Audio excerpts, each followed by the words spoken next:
বিসমিল্লাহির রহমানির রহিম।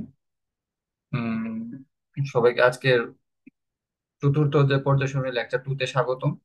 তো আমরা এই চ্যাপ্টারটাতে যেটা পড়বো আর কি, এটা হচ্ছে পর্যায় সারণীর পটভূমি, পর্যায় সারণীর বৈশিষ্ট্য, ইলেকট্রন বিন্যাস থেকে পর্যায় সারণীর অবস্থান নির্ণয় এবং পর্যায় সারণীর কিছু ব্যতিক্রম নির্ণয় নিয়ম আর কি।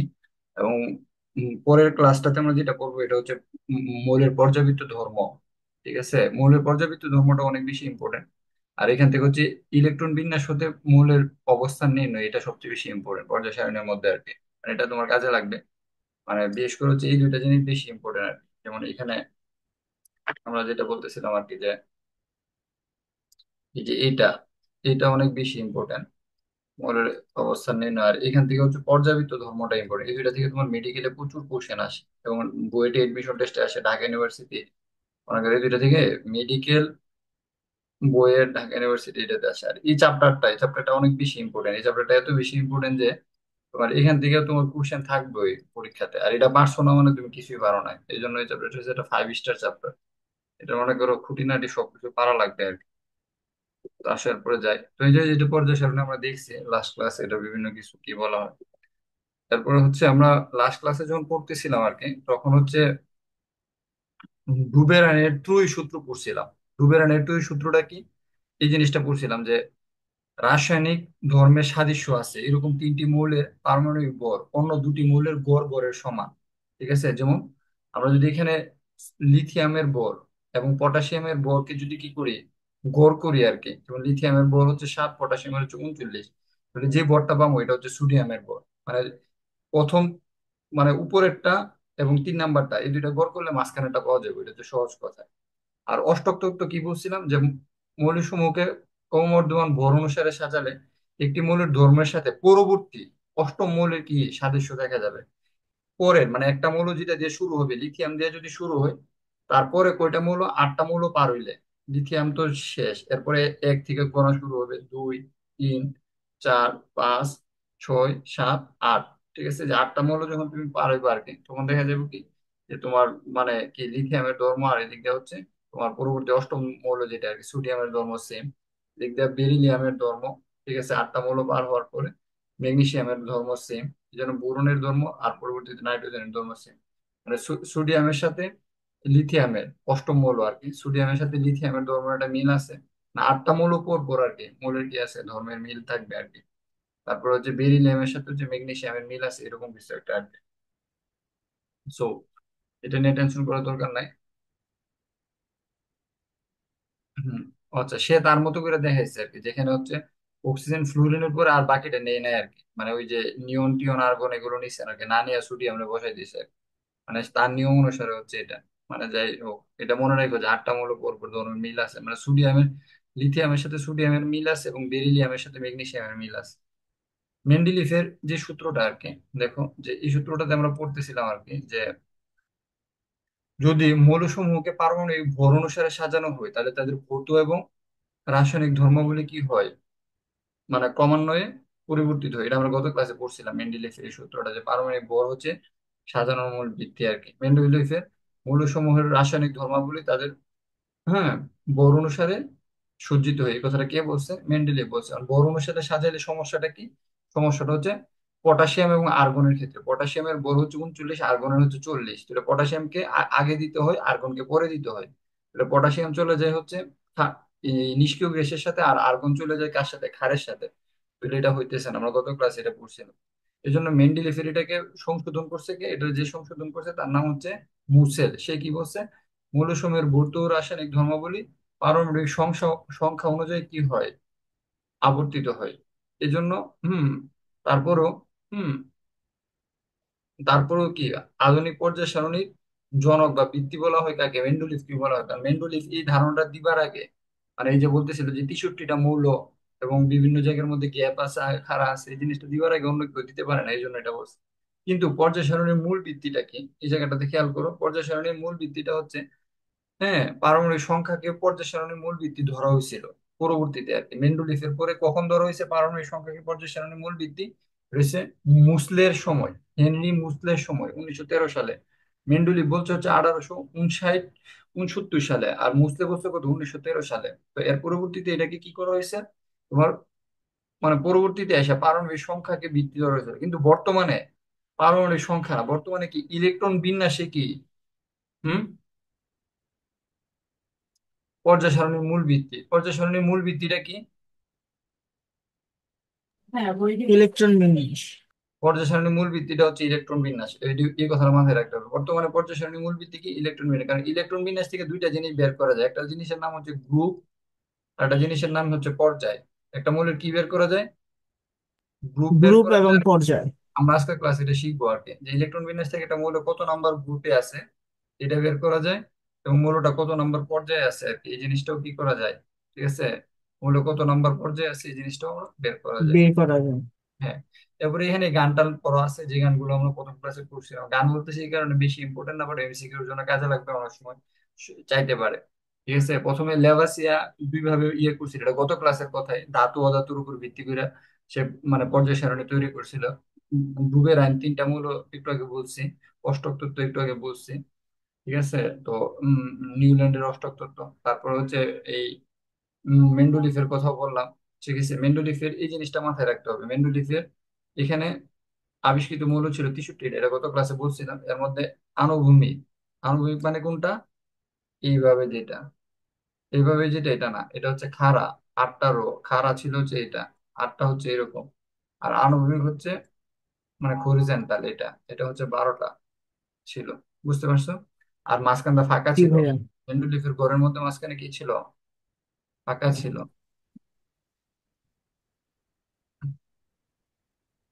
নিয়ন নাই কেন? হ্যাঁ, নিয়ন না দিয়ে ওই জন্য এরা 8টা মৌল পরে পর মিলবে, তো তো ওই সময় সে নিয়ন আবিষ্কার করে নাই। হ্যালো, আমি মনে জি ধরে নিলাম যে ভাইয়া। নিয়ন আবিষ্কার করছে, তো ওই সময় ওরা নিয়ন আবিষ্কার করে নাই। এই জন্য দেখবা কি, নিয়ন দিলে তো 9টা মূল হয়ে যায়।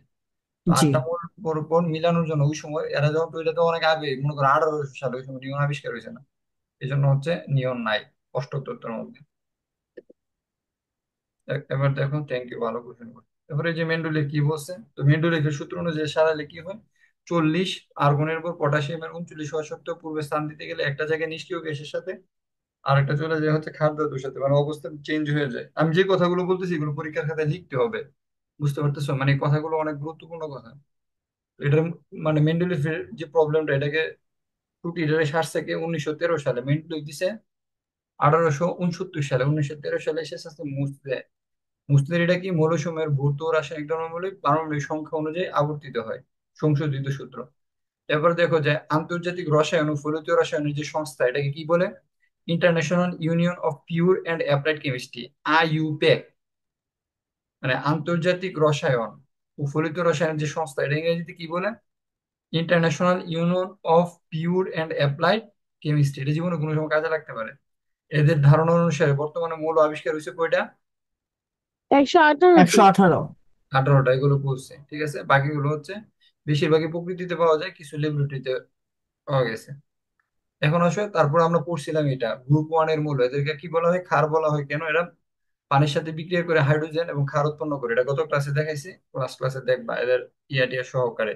হিলিনাকে রুবি সাজাবে ফ্রান্সে, অথবা হালিনাকে রুবি সেচে ফেলেছে, ফিটটা মেরে লেছে। এই টাইপের কিছু একটা। তারপর হচ্ছে আমরা এগুলো দেখছিলাম, মানে fluorine chlorine group two biryani Mughlai. এটা মৃৎ ক্ষার বলা হয় কারণ এটা মাটিতে পাওয়া যায় এবং পানির সাথে বিক্রিয়া করে ক্ষার হম ক্ষার উৎপন্ন করে।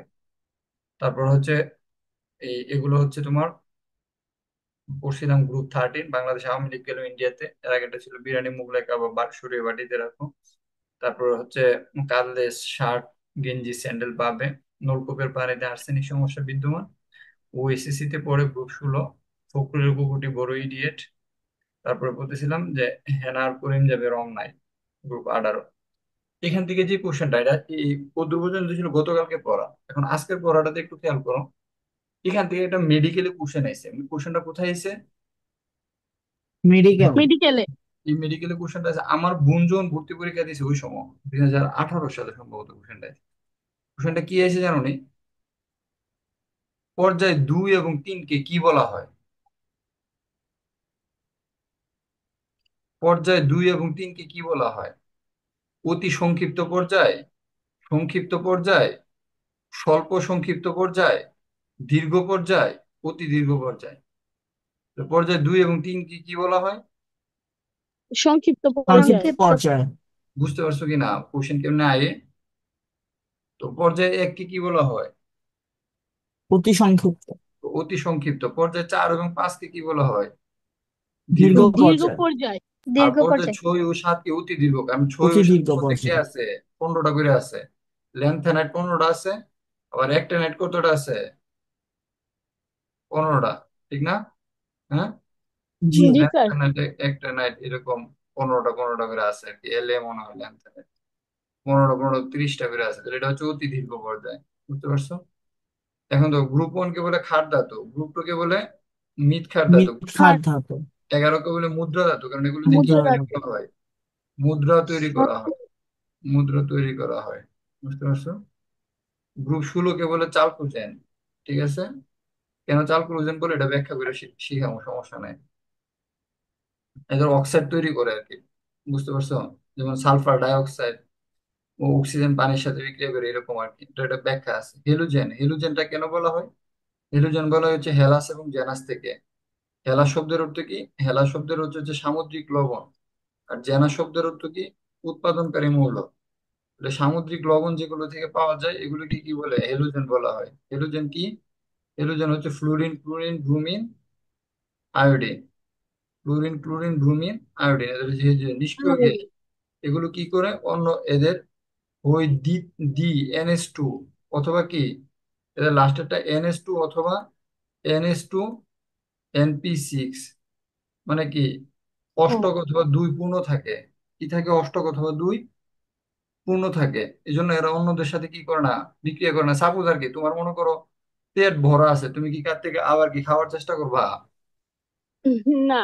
না। তো এটা হচ্ছে এরকম আর কি, এর দুইটার মধ্যে দুইটাই পূর্ণ থাকে, এর আটটার মধ্যে আটটাই পূর্ণ থাকে, এদের পেট সবসময় ভর্তি থাকে।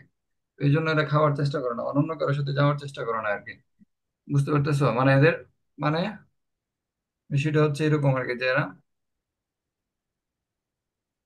গ্রুপ 3 4, এগুলো এগুলো ইম্পর্টেন্ট, বাট এগুলো কম ইম্পর্টেন্ট। এই জন্য বেশি ইম্পর্টেন্ট যেগুলো, এগুলো নিয়ে আমরা কথা বলতেছি। ওইগুলোর মধ্যে তোমার অবস্থান্তর মৌল আছে গ্রুপ 4, মানে ইয়া থেকে 8 9 10, এখানে আর অনেকগুলো জিনিস, এগুলো আস্তে আস্তে দেখবা। তো এখানে যে জিনিসটা এটা মাথায় রাখা লাগবে, যে 6 7 কে বলা হয় অতি দীর্ঘ, 4 5 কে বলা হয় দীর্ঘ, 2 3 কে বলা হয় সংক্ষিপ্ত, 1 কে বলা হয় কি অতি সংক্ষিপ্ত, আর বাকি কোনটার কি না। এটা কঠিন কিছু না, সিম্পল। আগের পরে এখন আসলে পর্যায় সারণীর বৈশিষ্ট্য, এটা আমরা গত ক্লাসে পড়ছিলাম, এটাই এবার করতেছি। পর্যায় সারণী বাম থেকে ডান দিকে, হ্যাঁ, যেগুলো আছে এগুলো কি কি বলা হয়? পর্যায়। আমি প্রথম ইয়াতে দেখাইছিলাম, যে কি দেখাইছিলাম, যে বাম থেকে ডানে যেগুলো আছে এগুলো কি, এই যে এক পর্যায়। দুই তিন চার পাঁচ ছয় সাত এগুলো হচ্ছে পর্যায়। আর এই যেগুলো কি আছে উপরে যেগুলো আছে এগুলো হচ্ছে কি গ্রুপ। খারাপগুলো, গ্রুপ। এটা হচ্ছে গ্রুপ। ঠিক গ্রুপ। আছে। হ্যাঁ হ্যাঁ, এটা লেফট নিচে, এটা লেফট নিচে। হুম, আদিল। আদিল জয়েন করে লেফট নিচে।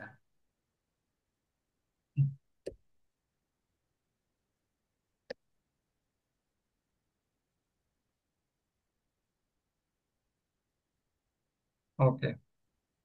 তো এটাও গত ক্লাসে পড়াইছিলাম। পর্যায় সারণী উপর থেকে নিচে আছে 7টা পর্যায়ে 18টা গ্রুপ আছে। পর্যায় সারণীতে নিচে আলাদাভাবে ল্যান্থেনাইড এবং অ্যাক্টিনাইড শ্রেণী কি আছে, দুইটি নামে সারি দুইটা রয়েছে। দুইটা সারি আছে। এটা ষষ্ঠ এবং সপ্তম পর্যায়ে থেকে পর্যায়ে 7 নং, মানে 6 নং ও 7 নং পর্যায়ে, এবং 3 নং গ্রুপের অন্তর্গত। খেয়াল করো, এটি আবার একটু করে ডিটেলস পড়বো, টেনশন করার দরকার নাই। পর্যায় সারণীতে 2টি মৌল, প্রথম পর্যায়ে মৌল কয়টা? 2টা, এটা ইম্পর্টেন্ট। দ্বিতীয় পর্যায়ে মৌল কয়টা? তৃতীয় চার- 4টা। পর্যায়ে চারটা। 4টা। ভুল না? তৃতীয় পর্যায়ে 8টা করে মৌল না? জি ভাই, 8টা দাও। 8টা, দেখছো? ইচ্ছা করে এখানে কিছু জায়গায় ভুল দেওয়া। দ্বিতীয় পর্যায়ে হচ্ছে 8টা। চতুর্থ পর্যায়ে হচ্ছে 18টা। আর ষষ্ঠ ও সপ্তম পর্যায়ে হচ্ছে কয়টা? 32টা। 32টা। একই পর্যায়ে বাম থেকে ডানের ধর্ম কি হয়? ক্রমান্বয়ে পরিবর্তিত হয় একই গ্রুপে। ঠিক আছে, একই পর্যায়ে বাম থেকে ডানে গেলে ধর্ম কি হয়? চেঞ্জ হইব, স্বাভাবিক। ঠিক আছে। বাম দিকে যেগুলো থাকে এগুলো হচ্ছে ধাতু, ডান দিকে যেগুলো যায় এগুলো হচ্ছে কি অধাতু। বুঝতে পারছো? আর একই গ্রুপে বাম থেকে নিচে গেলে উপর থেকে নিচে গেলে কি হয়, ধর্ম চেঞ্জ হয়। বুঝছো এই জিনিসটা কিভাবে বুঝবো? দেখো, আমরা সাজান করে ডিস্টার্ব। দেখো আমি একটু দেখাই জিনিসটা কিরকম, মানে এই 5 নম্বর এবং 6 নম্বর পয়েন্টে একটু ব্যাখ্যা করি, হ্যাঁ। ওয়েট করো।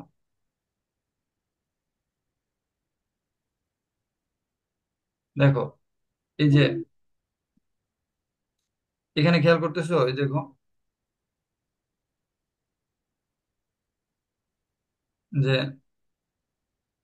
এটা হচ্ছে কি একটা পর্যায়, ঠিক আছে, এটা লিথিয়াম আছে। বা আমি এটা দিয়ে একটু দেখাই, 3 নম্বর, 3 নম্বরটা দিয়ে একটু দেখাই আর কি, হ্যাঁ। এই যে আমি নিচের লাইনটা একটু ব্যাখ্যা করতেছি আর কি, একটু বোঝার চেষ্টা করো যে এখানে কি আছে। এটা হচ্ছে তোমার সোডিয়াম, ঠিক সোডিয়াম। আছে? এরপর হচ্ছে ম্যাগনেসিয়াম, খেয়াল করো। তো সোডিয়াম ম্যাগনেসিয়াম এগুলো কি ধাতু, এগুলো কি ক্ষার ধাতু বা ধাতু। মিশ্র ধাতু। আর এদিকে দেখো ক্যালসিয়াম সালফার, এগুলো কি জানো? এগুলো হচ্ছে অধাতু। এগুলো কি অধাতু। Phosphorus, phosphorus অধাতু। এই তিনটা হচ্ছে অধাতু। তাহলে একই, এটা তো গ্রুপ, আরে পর্যায়, একই পর্যায়ে বাম থেকে ডানে গেলে, বাম থেকে ডানে গেলে ডানে গেলে জানে গেলে দেখো ধাতু ধর্ম হ্রাস পায়। ধাতুর ধর্মটা কি হয়, বাম থেকে ডানে হ্রাস গেলে, পায়। বাম থেকে ডানে গেলে হচ্ছে ধাতুর ধর্ম হ্রাস পায়। এটারই বলে পর্যায়বৃত্ত ধর্ম। বাম থেকে ডানে গেলে ধাতুর যে ধর্মটা, ধাতু ধর্ম হ্রাস পায়। একই পর্যায়ে বাম থেকে ডানে গেলে ধাতু ধর্ম কি হচ্ছে, হ্রাস পাচ্ছে। বুঝতে পারছো? এই জিনিসটা হচ্ছে এটা। তো আবার দেখো, এখানে দেখো হাইড্রোজেন, তারপর লিথিয়াম, সোডিয়াম, পটাশিয়াম। তুমি নিচের দিকে যতই যাইবা ততই আবার ধাতু ধর্ম কি হইব, বৃদ্ধি পাইব। নিচের দিকে গেলে কি হইব, ধাতু ধর্ম, বৃদ্ধি পাবে। ধাতু ধর্ম বৃদ্ধি পাইব নিচে গেলে। তাহলে একই গ্রুপে উপর থেকে নিচে গেলে ধাতুর ধর্ম বৃদ্ধি পায়। তাহলে কি বৃদ্ধি হইতেছে, এই পাবে। যে মানে একই পর্যায়ে একটা, মানে একই পর্যায়ে বাম থেকে ডানে গেলে মূলের ধর্ম চেঞ্জ হইতেছে কিনা, চেঞ্জ হইতেছে। আবার একই গ্রুপে উপর থেকে নিচে গেলে মৌলের ধর্ম কি হইতেছে, চেঞ্জ চেঞ্জ হইতেছে। হচ্ছে। এই জিনিসটাই আর কি, আর কিছু না। এটাই বলছে আর কি যে একই পর্যায়ে বাম থেকে ডানে গেলে রাসায়নিক ধর্ম চেঞ্জ হয়।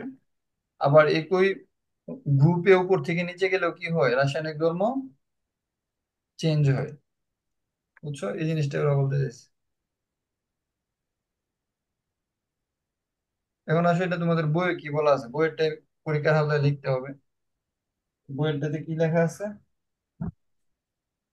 উম, বইয়েরটাতে যেটা লেখা আছে এটা হচ্ছে আধুনিক পর্যায় সারণীতে 7টি পর্যায়, যেটা হচ্ছে পিরিয়ড, আণবিক সার এবং 18টি গ্রুপ, এটা আমি পড়ছি। প্রতিটি পর্যায়ে গ্রুপ 1 থেকে শুরু করে কত পর্যন্ত বিস্তৃত, 18 পর্যন্ত বিস্তৃত। মূল পর্যায়ে সারণীর নিচে আলাদাভাবে ল্যান্থেনাইড এবং অ্যাক্টিনাইড শ্রেণীর মৌল হিসেবে, হুম, 6 এবং 7 নম্বর পর্যায়ের অংশ। তো প্রথম পর্যায়ে 2টা, দ্বিতীয় পর্যায়ে কয়টা, 8টা। দ্বিতীয় তৃতীয় পর্যায়ে 8টা। প্রথম পর্যায়ে 2টা, দ্বিতীয় তৃতীয় পর্যায়ে 8টা, চতুর্থ পঞ্চম পর্যায়ে 18টা, 32টা। গ্রুপ 1 এ মৌল আছে কয়টা, 7টা। গ্রুপ 2 তে আছে কয়টা, 6টা। গ্রুপ 3 তে আছে কয়টা, 32টা। গ্রুপ 4 থেকে গ্রুপ 12 পর্যন্ত আছে কয়টা, 4টি করে মৌল। গ্রুপ 13 থেকে 17 পর্যন্ত আছে 6টি করে মৌল। গ্রুপ 18 তে 7টি মৌল আছে। বুঝছো? এটা টিএমটা না মুখস্থ করতে পারে, এমসিকিউর মধ্যে আসবে বা বিভিন্ন পরীক্ষায় আসবে। যে সকল মৌলের পারমাণবিক সংখ্যা 57 থেকে 71, এরকম 15টি মৌলকে ল্যান্থেনার শ্রেণীর মৌল বলা হয়। যে সকল মৌলের পারমাণবিক সংখ্যা 89 থেকে 103, এদেরকে কি বলা হয়, 15টি মৌলকে অ্যাক্টিনাইড শ্রেণীর মৌল বলা হয়। এটাও পারা লাগবে, এটা এমসিকিউ হিসেবে আসবে। এটা আমরা নিচে যে দেখেছিলাম দুইটা গত ক্লাসে, ল্যান্থেনার শ্রেণীর মৌল এত কাছাকাছি এবং একটা শ্রেণীর মৌল ধর্মসমূহ পরস্পর অনেক কাছাকাছি, কাছাকাছি বিদায় কি এদেরকে একসাথে নিচে রাখা হয়েছে। বুঝতে পারছো? ল্যান্থেনাইট শ্রেণীতে যারা আছে এদের ধর্ম কি অনেক কাছাকাছি, আবার অ্যাক্টিনাইড শ্রেণীতে যারা আছে এদের ধর্ম কি অনেক কাছাকাছি, এবং এরা দুইজনের ধর্ম আবার কাছাকাছি। এই জন্য এদেরকে কি করা হয়েছে, পর্যায় সারণী থেকে বের করে আলাদা করে একসাথে রাখা হয়েছে। বুঝছো? কারো কোনো কোশ্চেন আছে? এখন আসো, কোন মৌলের ইলেকট্রন বিন্যাসে সর্বশেষ ইলেকট্রনটা যে অরবিটালে প্রবেশ করে আর কি, তাকে ওই ব্লক মৌল বলে। যেমন কোন মৌলের একটা ইলেকট্রন বিন্যাসে সর্বশেষ ইলেকট্রনটা যদি এস ব্লকে প্রবেশ করে, তখন সেটা কি হইব? এস ব্লক মৌল। যেমন সোডিয়াম, সোডিয়াম কি, দেখো সোডিয়ামের ক্ষেত্রে ইলেকট্রন বিন্যাসে সর্বশেষ ইলেকট্রনটা কোথায় গেছে? 3s1 এস গেছে। ব্লক 3s1 গেছে, এই জন্য ওয়ান সোডিয়াম কি, এস ব্লক মৌল। আর অক্সিজেনের ক্ষেত্রে সর্বশেষ ইলেকট্রনটা কোথায় গেছে? 2p4 পি ব্লক মূল। পিতে গেছে, এই জন্য এটা কি, পি ব্লক মৌল। বুঝতে পারছো?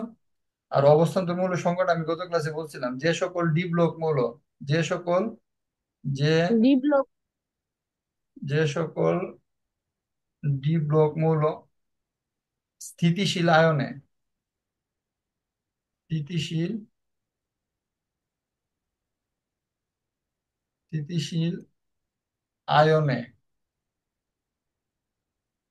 হ্যাঁ, অথবা স্থিতিশীল আয়ন অবস্থায়, এটা বলা যায় স্থিতিশীল আয়ন অবস্থায় ডি অরবিটাল অপূর্ণ থাকে, ডি অরবিটাল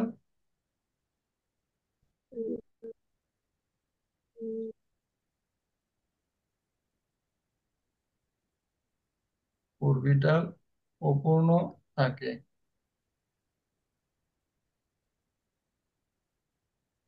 অপূর্ণ থাকলে কে কি লিখবা? D1 থেকে 9,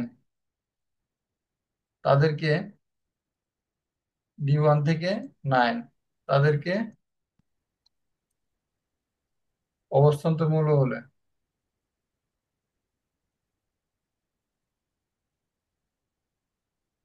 ডি অরবিটাল পরে যাবো, এই যে ডি অরবিটাল মৌল, এটা দরকার নাই।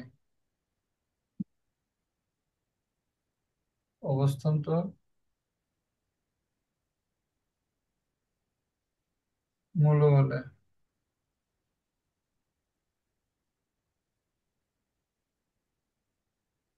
হ্যালো,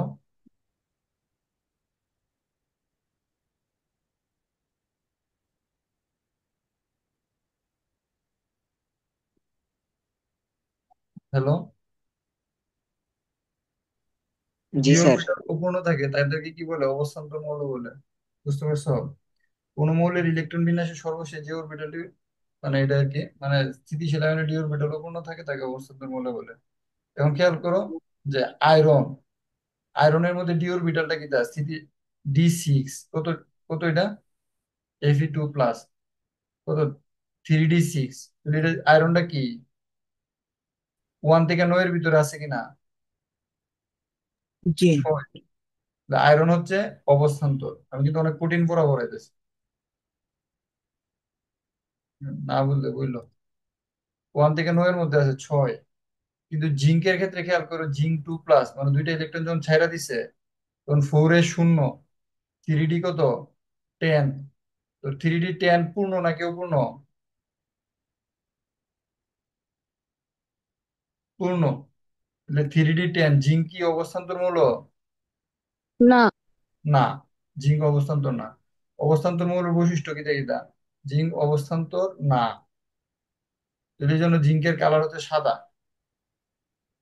তাহলে অবস্থান্তর মৌলের কিছু বৈশিষ্ট্য আছে, জিঙ্ক অবস্থান্তর না। যেসব মৌল, ধরো এটা অন্য একটা কথা লেগে, এটা দেখা যায় না, বাঁকা হইতেছে, কে রে বাঁকা হইতেছে, আল্লাহ জানে। মুচ্ছে চলে, জিঙ্ক অবস্থান্তর না। এখন এই অবস্থান্তর মৌলের বৈশিষ্ট্য কি কি এটা লিখি সুন্দর করে। অবস্থান্তর মৌলের বৈশিষ্ট্য, অবস্থান্তর, এটা আবার মেডিকেল ভর্তি পরীক্ষায় কাজে লাগবে, ইউনিভার্সিটির কাজে লাগবে, ইন্টারের কাজে লাগবে। আমি বলি দুইটা অবস্থান্তর মৌল না, একটা হচ্ছে জিঙ্ক 2+, আরেকটা আছে এটা হচ্ছে কুপার প্লাস। কত? Cooper plus. কুপার প্লাসের ক্ষেত্রে কি তুমি জানো নেই? কুপার প্লাসের ক্ষেত্রে 4s0 3d10। কত হইব 4s0 3d10? এটাও কি না? 10 এটাও অবস্থান্তর না। বলো না। হ্যাঁ, কিন্তু কুপার 2+ যদি হয়, কত কুপার কত plus? Two two plus plus 2+। তখন হবে 4s0, বুঝতে পারছো? 3d9, এটা আবার কি তা অবস্থান্তর, বুঝতে পারছো? কুপার 2+ যেটা, এটা কি অবস্থান্তর। অবস্থান্তর মৌলগুলোর বৈশিষ্ট্য কি? এটা হচ্ছে কি, রঙিন যৌগ গঠন করে। কি যখন গঠন করে? রঙিন যৌগ, মানে এগুলো দেখতে কালারফুল। দেখো কুপার কি, মানে নীল নীল নীল কালারের। কি কালারের? নীল কালার। হ্যাঁ, নীল কালার, রঙিন যৌগ গঠন করে। তারপর হচ্ছে এটা আরেকটা বৈশিষ্ট্য আছে, এটা হচ্ছে জটিল যৌগ গঠন করে। কি গঠন করে? জটিল যৌগ। জটিল যৌগ মানে কমপ্লেক্স যৌগ গঠন করে, বুঝতে পারছো? এবং এটি হচ্ছে চুম্বক ধর্ম প্রদর্শন করে মাঝে মাঝে। চুম্বক ধর্ম প্রদর্শন করে, যেমন আয়রন।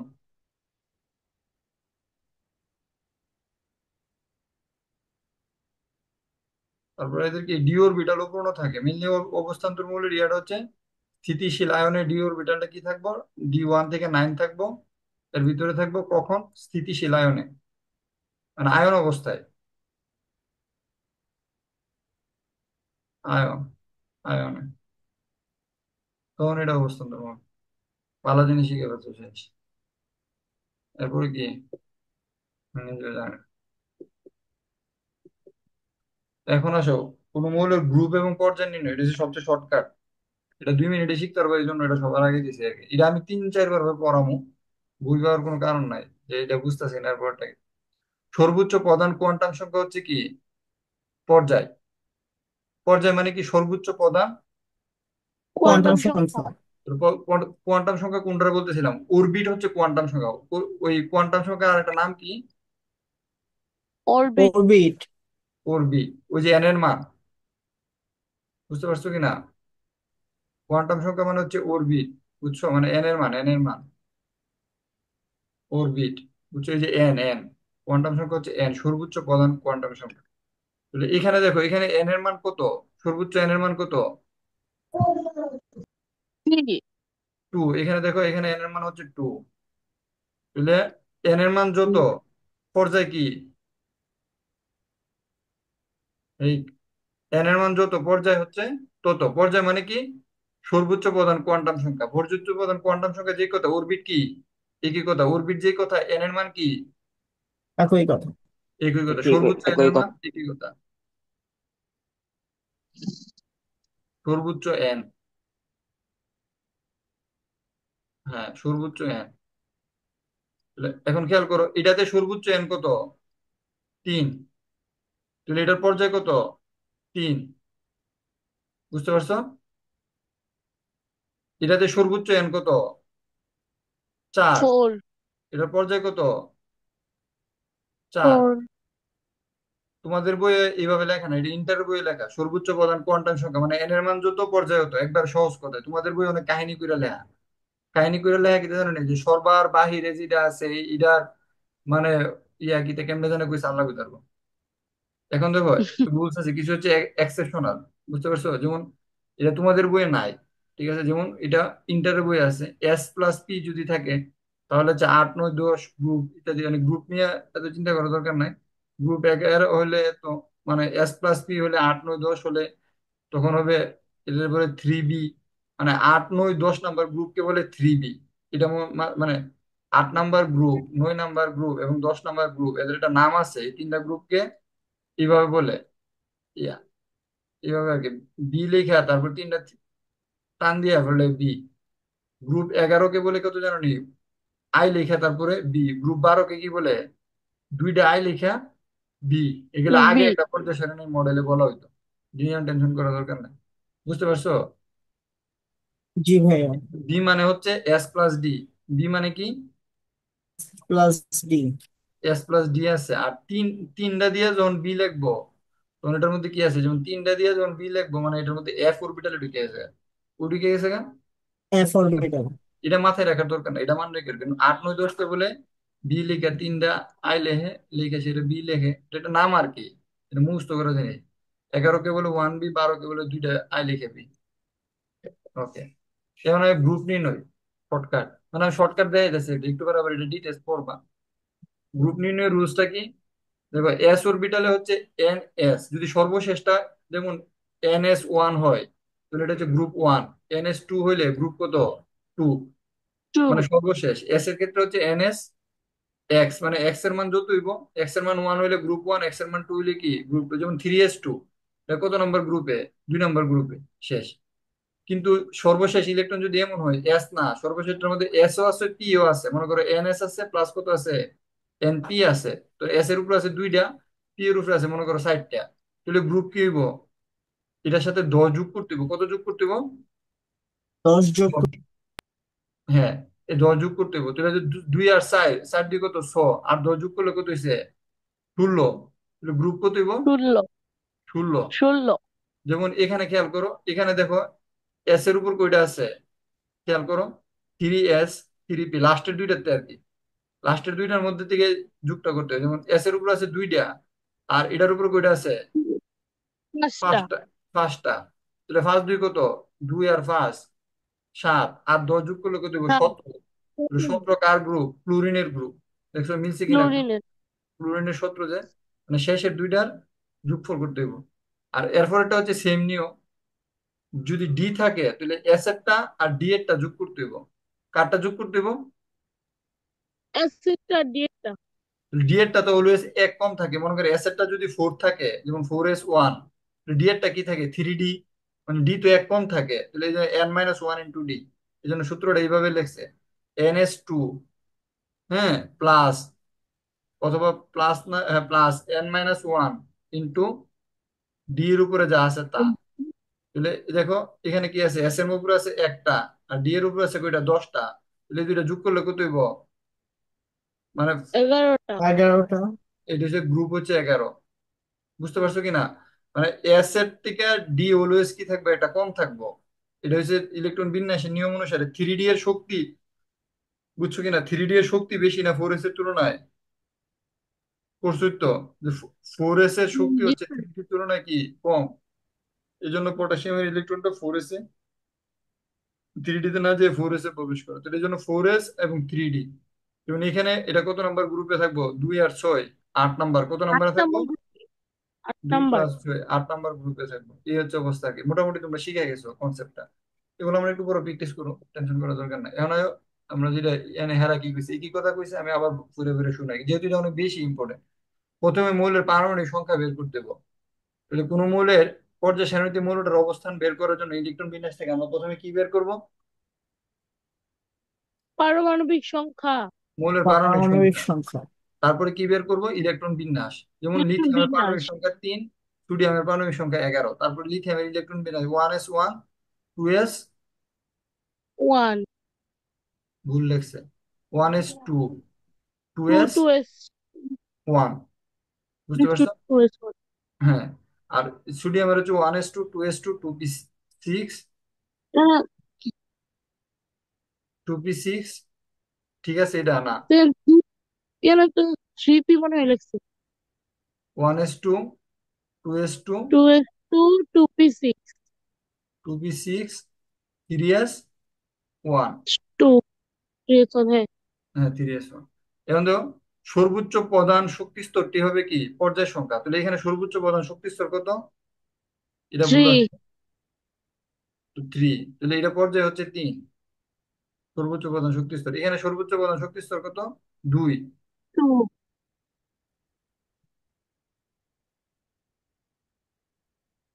তো এটার পর্যায় কত? পর্যায় কত হচ্ছে? এটার পর্যায় হচ্ছে 2। এটার পর্যায় কত? 3। তিন। বুঝছো? এটা নিয়ে তোর কারো কনফিউশন আছে? না। এখন আসে এর পরেরটা, ভুল আছে এগুলো, এজন্য সমস্যা। এবার গ্রুপ বের করার নিয়ম, যদি এস অরবিটালে থাকে, এস অরবিটালের ইলেকট্রন সংখ্যা গ্রুপ সংখ্যা। যেমন মনে করো হাইড্রোজেনের 1s1, তাহলে এটার ইলেকট্রন আছে একটা, তাহলে এটার গ্রুপ কত? 1। যদি এস আর পি অরবিটাল থাকে, প্রধান শক্তি স্তরটা যদি এস অরবিটাল থাকে, যেমন এখানে প্রধান শক্তি স্তর এস অরবিটাল, আর এখানে বুরনের ক্ষেত্রে প্রধান শক্তি স্তর কি? এস অরবিটালও আছে, পিও আছে। তখন কি করতে হবে? এস এবং পি এরটার সাথে এস প্লাস পি যোগ 10 কত যোগ করতে হবে? 10 10 যোগ 10 যোগ করতে করতে হবে। হবে। 10 যোগ করে এটা। আর যদি ডি অরবিটাল থাকে তাহলে কি করতে হবে? এস আর ডি এরটা কি করতে হবে? যোগ করতে হবে। যেমন এখানে ডি এবং এস এই দুইটা যোগ করলে কত? 5 2 7, গ্রুপ সংখ্যা কত? 7, বুঝছো কিনা? সর্বশেষ শক্তি স্তরে যদি এই প্রধান শক্তি স্তরে এস এবং ডি থাকে তাহলে কি করতে হবে? যোগ করতে হবে। এস ডিটাকে কেমনে লেখে? এটা তো এমনি লেখে, এটা লেখে এন এস শেষ। এটা লেখে হচ্ছে এন এস এন পি, বুঝছো? আর এটা লেখে কেমনে জানো নি? N minus one into D into হচ্ছে এন এস, বুঝছো? কারণ এখানে ডি এর মানটা এক কম, মানে এস এর মানটা যদি 4 হয় তাহলে ডি এর মানটা কি 3, আর ডি তো শুরু হয়েছে 3 দিয়ে হয়। এটা হচ্ছে তোমার ইয়াতে একটা জায়গাতে বলছে। ওকে, একজন কোশ্চেন করছে, কোশ্চেনটা একটু নিয়ে নি, না কোনো কোশ্চেন আছে? না।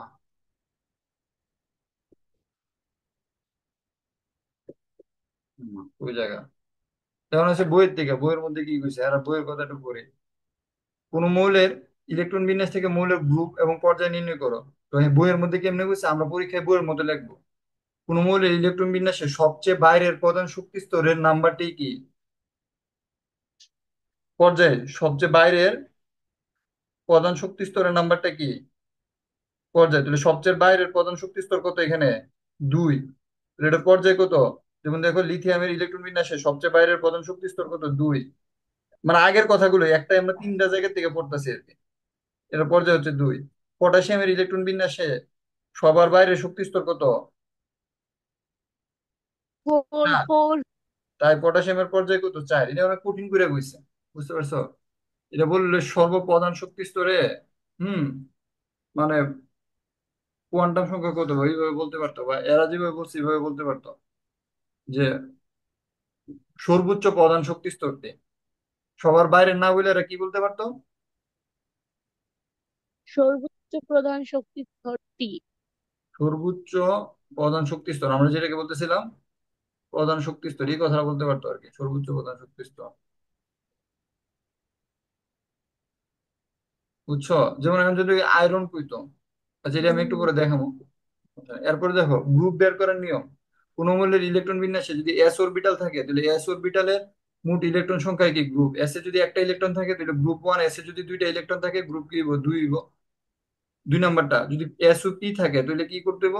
এস পি এর সাথে কি করতে হইব? 10 যোগ করতে হইব। কিরণ যেমন যোগ করতে হবে। দেখুন বুরনের ক্ষেত্রে এটা দেখা গেছে। 3 নাম্বার কি, যদি ডি অরবিটাল থাকে তাহলে কি করতে হবে? এস এবং ডি এর কি করতে হবে? ইলেকট্রনের যোগফল আনতে হবে। যেমন আয়রনের ক্ষেত্রে 3d6 4s2, তাহলে কয়টা? 8, 8 নাম্বারে যাব। কোথায় যাব? 6 যোগ 2। ডি অরবিটালে ইলেকট্রন আছে 6টা, এস অরবিটালে আছে কয়টা? 2টা। তাহলে কি দেব? আর তো যোগফলটা কেমনে লিখবো, কি সূত্র দিয়ে লিখবো? n-1 ইন্টু ডি এর উপরে যে ইলেকট্রন আছে এটা এক্স, প্লাস কি হইব?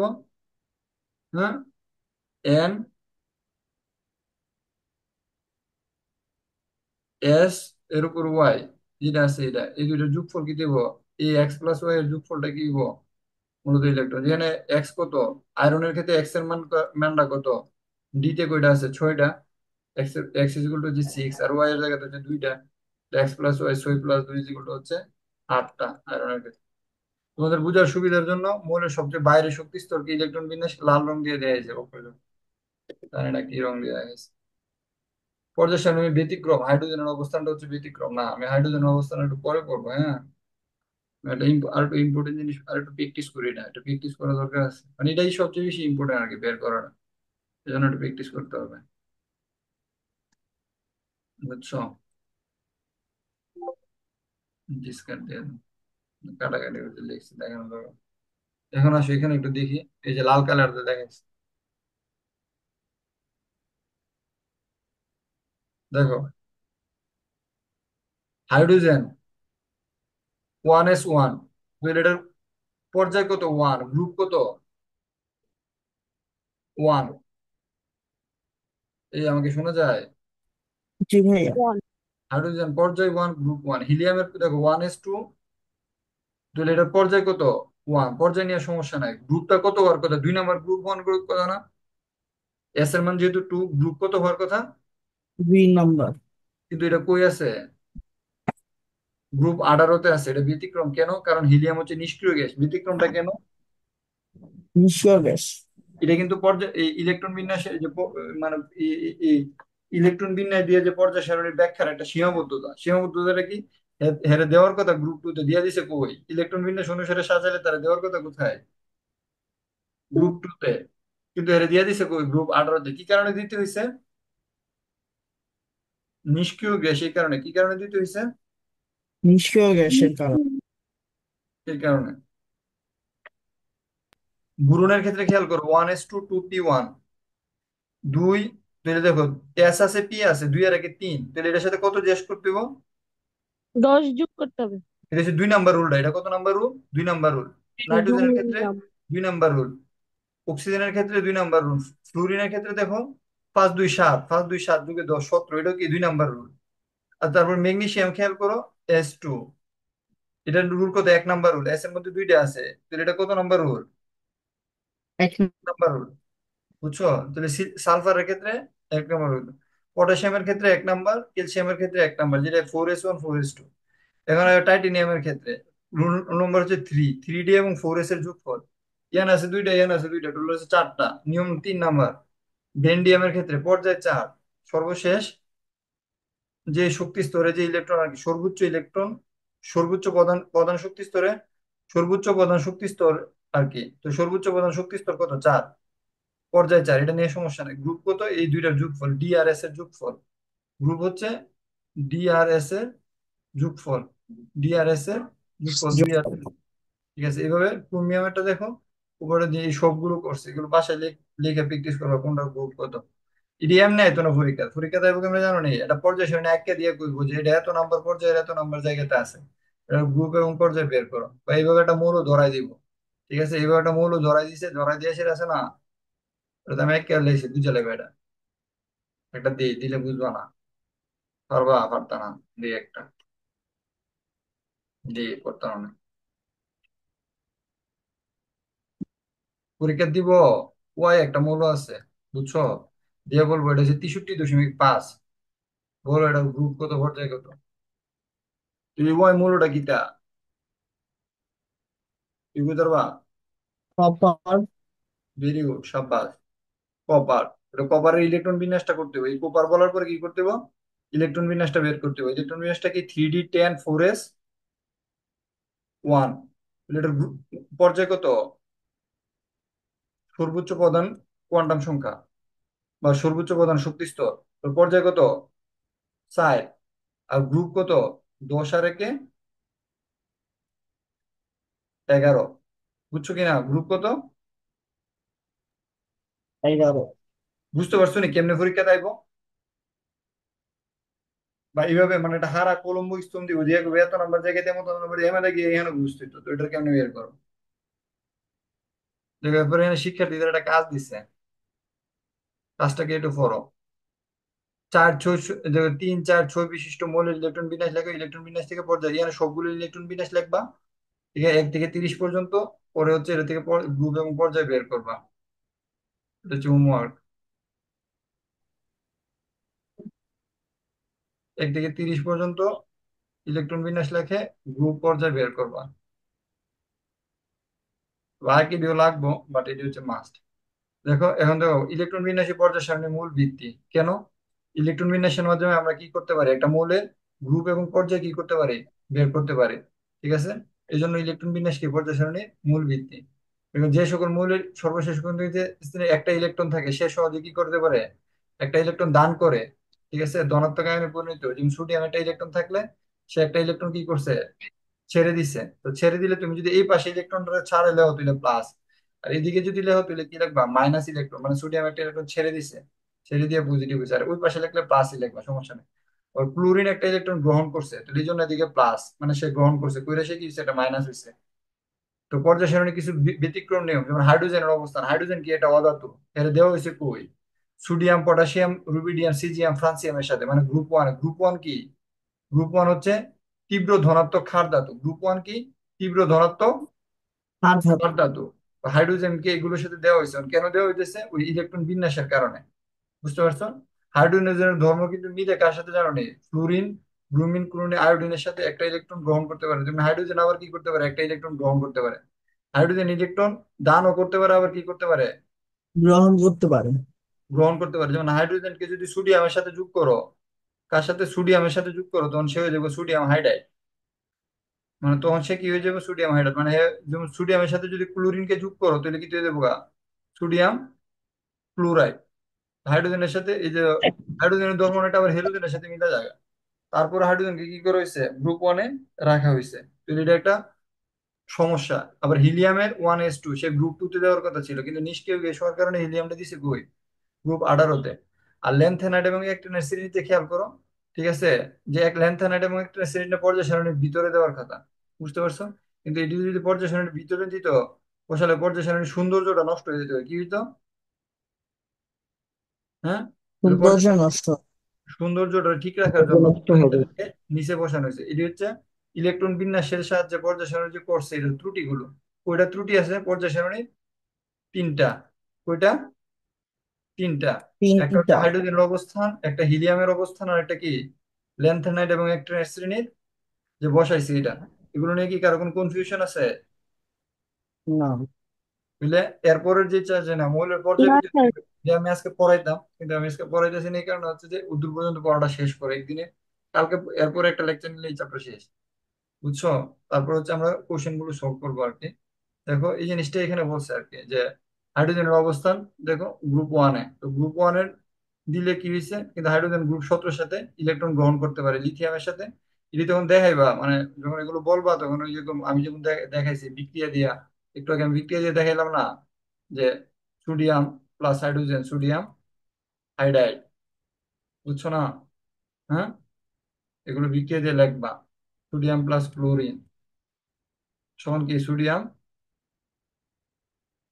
ক্লোরাইড। হাইড্রোজেনের ধর্ম যেটা, ক্লোরিনের ধর্ম এটা, গ্রুপ 17 সাথে মিলা যেতেছে, কিন্তু গ্রুপ ওয়ানে স্থান দেওয়া হয়েছে। ঠিক আছে।